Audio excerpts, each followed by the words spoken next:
Ну что ж, все, кто волнуется за состояние наших подзащитных, мы сейчас были у Ахмеда Барахоева, это удивительный человек. Это человек, который знает, что он страдает за правое дело. Он знает, за что он борется. И когда после варварского акта, сначала освобождение Зарифа, потом через 4-5 дней взять ее под стражу, это событие потрясло всех своей бесчеловечностью. То есть, был проявлен минимальный, что ли, гуманизм, и даже следы этого гуманизма стерли, сделали еще хуже. Поэтому наши подзащитные, они принципиально объявили голодовку, и они принципиально возражают против того, чтобы вернуться в зал судебного заседания. Не потому, что они суд не уважают, они как раз не возвращаются туда, потому что не уважается судебная власть, и потому что отменяется законные решения безосновательно, по провокации. И вы знаете, мы, конечно, как любой адвокат, будет отговаривать своего подзащитного от того, чтобы он держал голодовку. Мы очень за них волнуемся.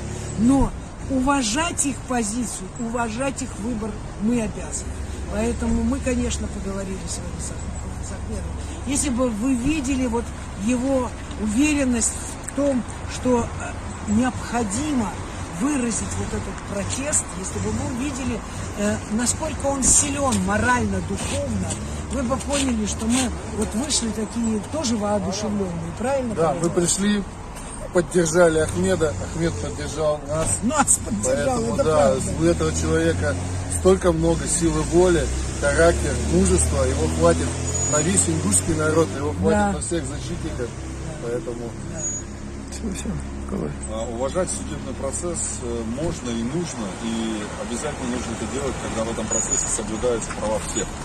Но когда в этом процессе соблюдаются права только одной стороны и отсутствует всяческого вида состязательность, то говорить о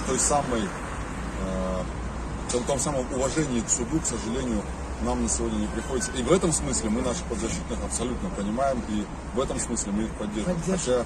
Хотя, еще раз говорю, мы, конечно, беспокоимся за возраст и Ахмеда, и Малсига, и голодовка им, конечно же, дается тяжело, но в любом случае это их выбор, и мы его, естественно, уважаем. Да. И вы знаете, когда сегодня из зала судебного заседания выходила Зарифа, она сказала: пожалуйста, не теряйте присутствие духа.